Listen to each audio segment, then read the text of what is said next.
Jadid Fest, Zamancha Татар яшьләре фестивале гөрләде. Бу ел ул яңа татар бистәсенә 270 ел булуга багышлана. Чаралар бик креатив. Монда килеп кенә бии торган биналарны күреп була иде.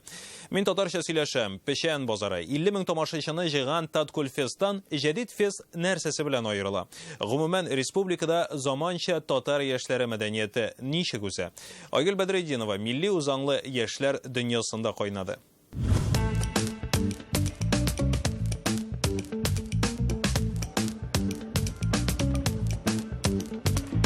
Архитектура биетә перформансы, тарихи биналар бии алса бу ничек булыр иде, шуны күрсәтә. Моннан тыш лекториялар темаларның берсе Тассырның 100 еллыгы.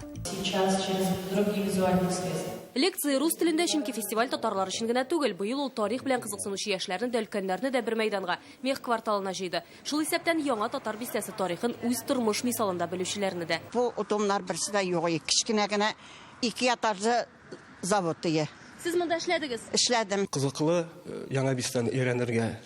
Һәм дә минем әнием менә бу мех фабрикасында эшләгән. Мечеть Искатор находится буквально в 200 метрах от нас. Казан буенча экскурсияләр, данлыклы мех фабрикасы белән танышу максат яңа татар бистәсе тарихын таныту. Әлеге фестиваль үткәннәр турында гына түгел, ә киләчәк турында да. Мәсәлән, киләсе елда менә шушы Фатхуллин урамын төзекләндерергә телиләр. Ул иске татар бистәсен яңа татар бистәсе белән тоташтырачак. Күпләр хәтта әлеге урам янында елга булганын да белми. Ә бит моннан турыдан-туры Иделгә чыгарга мөмкин. Яшьләрне ачык урыннарга чыгару, үз төбәк тарихын һәм мәдәниятен белергә өндәү. 2013 елда барлыкка килгән Печән базары фестивале дә Тукай мирасын шулай күрсәткән иде. Казан кызы Гүзәл Ягыймәддинова Jadid Festның 5нче юбилей елында игътибарсыз калдырмый. Аны фестивальдә милли ярминкәләр җәлеп итә. Шундый форматта эшләнгән әйбер бик әз, үз вакытында эшләнгән, трендта булган әйбер минемчә.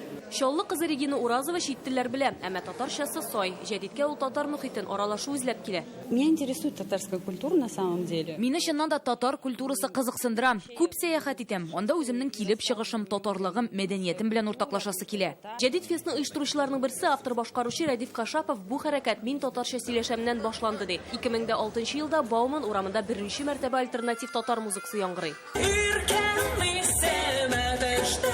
2017-дә Фикерле Jadid Fest, 2017-дә Таткульт Fest. Быел Казан тирмәнендәге бәйрәмдә 50 мең тамашачы катнаша. Башка милләт вәкилләре дә шундый форматта уздыралар. Башка татар оешмалары төрле, мәсәлән, Екатеринбургта, Мәскәүдә, Питердә, әйме алар шулай шәй кичләреннән бераз кичеп, мәсәлән, шулай алар лектория уздыра башладылар.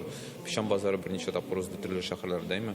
Чөнки аларга да андый бер кызык. Тарих белән күпчелек бик артык кызыксынмый, ә менә бу яшьләр оештырган заманча чараларга алар бик теләп киләләр. Бигрәк тә бу интернетта яктыртылса. Во-первых, татарский язык, он сам по себе красив. Беренчедән татар теле ул үзе матур тел. Икенчедән бу чараларны яшьләр уздыра. Бу үзе бер яңалык һәм адым. Мин беләм, Россия һәм чит илләрдә дә яшь татар культурасы рэперлар белән кызыксыналар. Күптән түгел татар тамырлары булган мәскәүлеләр белән аралашканда моңа инандым. Казан халкы заманча татар мәдәнияте фестивальләрен беләме соң? Слышала, но не видела. Печән базары дип атала бездә. Честно, нет. Не слышал я. Татар эстрадасы хәзер бик көчле. Җырчыларыбыз да килсә, халык җыелыр дип уйлыйм. Рәсми булмаган оешмалар барлыкка килеп, үз продуктын формалаштыра башлады. Һәм инде безнең санавыбызча, анда уннан артык безнең татар телле шундый берләшмәләр Казаныбызда гына бар. Безнең барлык фестивальләр, алар шулай ук шул берләшмәләрнең эшчәнлегенә бәйле. Энтузиастлардан башланган эшкә дәүләт игътибары да ярдәм итә. Бүген юнәлешләрнең берсе читтән килеп укыган татар студентлары белән эшләү. Адаптацияләшергә Татарстанда үзләренең өйдә кебек хис итеп, үзләренең идентикасын аңлап, аннары алар үзләренең шул регионнарына, төбәкләренә кайтканнан соң инде безнең белән элемтәдә торырлык, эшләрлек кадрлар итеп үстереп кайтарып җибәрү. Айгөл Бәдретдинова, Игорь Романов, Александр Лобанов, Рәмзил Гарипов, Яңа гасыр каналы.